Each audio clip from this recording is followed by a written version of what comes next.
Chapter 1. Initium Visionum Revelatio Anime. The beginning of visions. The revelation of the soul. I suddenly awoke in a space suspended between dream and waking, a world where time seemed to have forgotten its flow, and reality pulsed like a forgotten memory. It wasn't a dream. And yet, it wasn't real either. It was something else.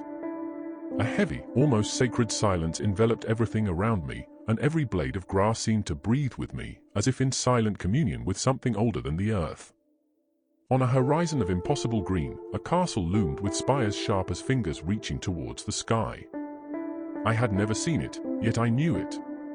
It was a part of me, from a deep, forgotten part, perhaps from a life I had lived centuries ago. The pine forest surrounding me was like an initiatory circle, a transition space between worlds. At my feet, a dusty road, like a line of destiny, called to me. A warm breeze lifted the hem of a soft leather garment, stitched with golden threads.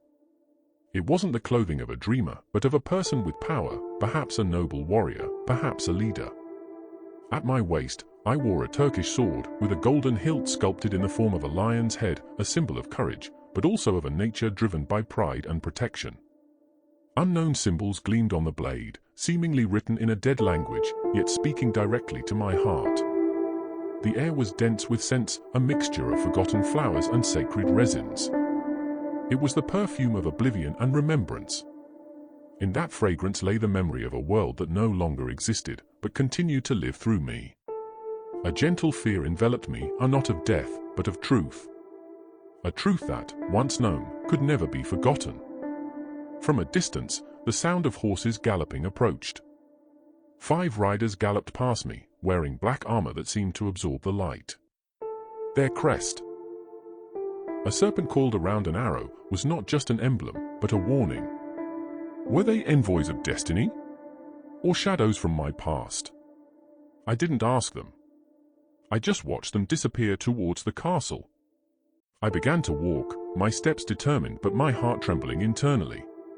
The road led me to an immense black wooden gate, flanked by stone pillars carved with time-worn figures, faces that wept, laughed, and screamed in silence. It was the gate of a passage. I touched the cold wood, and a shiver ran down my spine. When I pushed the gate, it opened with a deep creak, like a wound reopening. In the inner courtyard, paved with wet stone, an ancient silence reigned, steeped in stories. In the center, a fountain with a sculpted dragon spat water with hypnotic sound. Each step on the wet stone drew me deeper into a past that became more and more vivid. Then I saw her. A woman stood at the window of a tall tower, wearing a long dress of red velvet.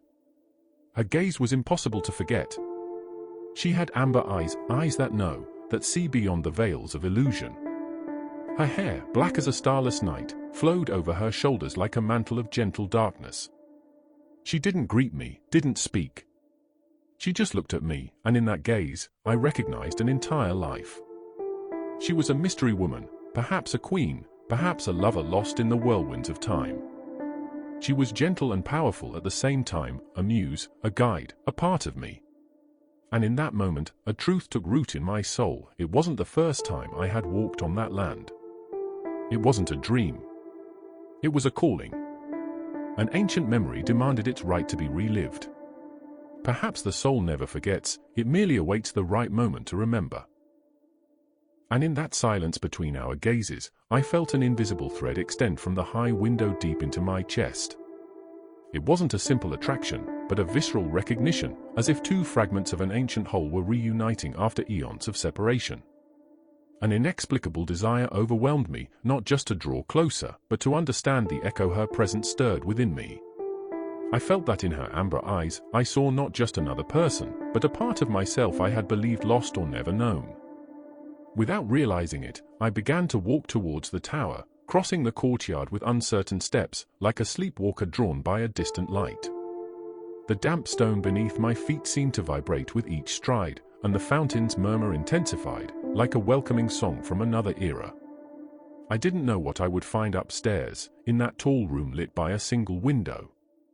But I knew I had to get there. I had to decipher the mystery in her gaze, to uncover the story her entire being seemed to whisper.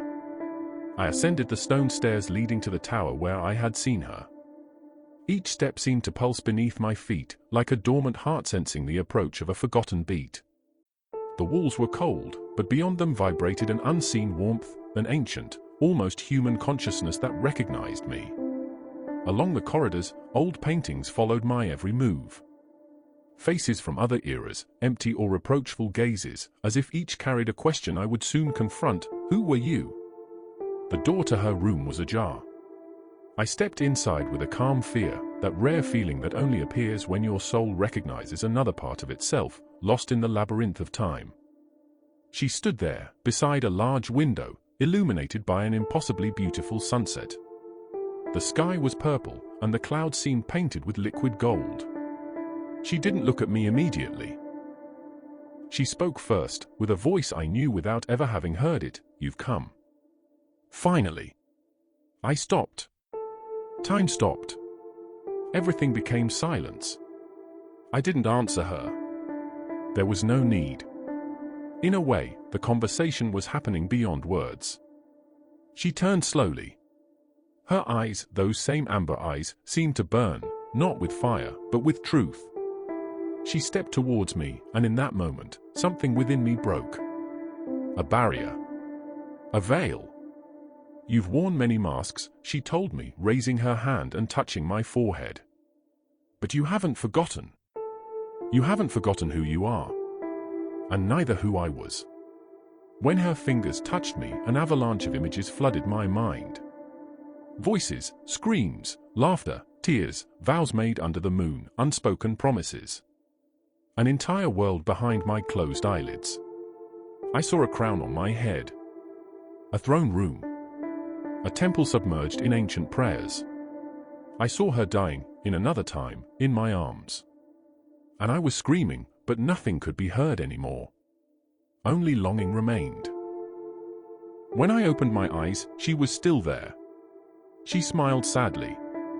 How many times must we find each other to remember who we are? I didn't know how to answer. But I knew one thing, my journey wasn't over. It had begun again. The gate had been opened. Not externally, but within me. And in the silence that followed her words, I felt the layers of countless lives collapse within me, one upon another, revealing a painfully familiar core. I was no longer just the one who had walked that dusty road. I was rewhole, fragment by fragment, with memories that weren't mine and yet were my essence. I raised my hand and touched her cheek. Her skin was warm beneath my fingers, palpable, real. And in that simple touch, I revisited scenes from that lost life, evenings spent together under the stars, vows whispered by moonlight, the desperate fight to save her. The pain of losing her was still vivid, like a wound never fully healed. You? I began, my voice trembling. You are. She nodded gently, and in her eyes, I saw not just sadness, but also an ancient weariness, like someone who has waited too long. I've waited, soul. Every time. And every time, hope is reborn with you. A shiver ran through my body. Every time? Did that mean this wasn't our first reunion? How many lives have we lived, bound by this invisible thread of fate? Why don't I remember? I asked, feeling lost again in this whirlwind of emotions and memories. She brought her hand to my heart. Because every beginning needs a veil. If you knew everything from the start, the burden would be too great. But as you draw closer, the veil lifts. Now you begin to see. Then, she took a step back, and her gaze turned towards the window, towards the purple sky that was beginning to darken. You must decide what you will do with this memory. Will you let it overwhelm you, or will you use it to understand who you truly are? I took a step towards her, looking around in disbelief. Everything seemed real, and yet it wasn't. The light, the colors, the silence, all had a density difficult to describe. Where am I? I asked in a low voice. She smiled unhurriedly, as if she had been waiting for the question for centuries. Between worlds. Between what you were and what you are about to remember. Is this a dream? or a memory. It is a truth calling out to you. You call this a dream, but your soul knows it is more. And you, who are you? She took a step towards me. She was close. She seemed to float, not to walk. I am your reflection in a forgotten life. I have been many things to you. Queen. Lover. Enemy. Sometimes, all at once. Why have I forgotten? Why is everything so confusing? Her gaze saddened. Because forgetting is a form of protection. If you knew everything you have been, you would forget how to be now. But when you are ready, the door opens again. Why now? Because you truly asked. And answers only come when the question springs from the depths of your being, not from curiosity, but from a hunger for truth. Have I been here before? So many times, that time has grown weary of counting you. I fell silent. I wanted to touch her, but something held me back. A subtle fear. As if, once touched, the entire illusion would unravel or, worse, be confirmed. What should I do? Remember. Not with your mind, but with your heart. Only it can read what was written in the fire of your origins. And what will I find there? She closed her eyes for a moment, then answered me with a stillness that shattered all fear. You will find who you truly are. And only then will you understand why you were sent back. Her words echoed in the room, vibrating not just in the air, but deep within my being. Who you truly are. The echo of this simple question carried the weight of countless existences. I looked at her, trying to decipher in her amber eyes the answer my mind refused to access. Sent back. I repeated, feeling a fragment of memory begin to take shape at the edge of my consciousness. A sense of mission, of a forgotten vow. She nodded. Every life is a journey with a purpose. Sometimes, we stray from the path, we get lost in illusions. But the calling always returns. You have heard it again. She approached and took my hands in hers. Her hands were cold, but in their touch, I felt a flow of warm energy, pulsating with an ancient vitality. Look, she told me, turning my palms towards the sunset light that flooded the room. Do you see these lines? Each tells a story.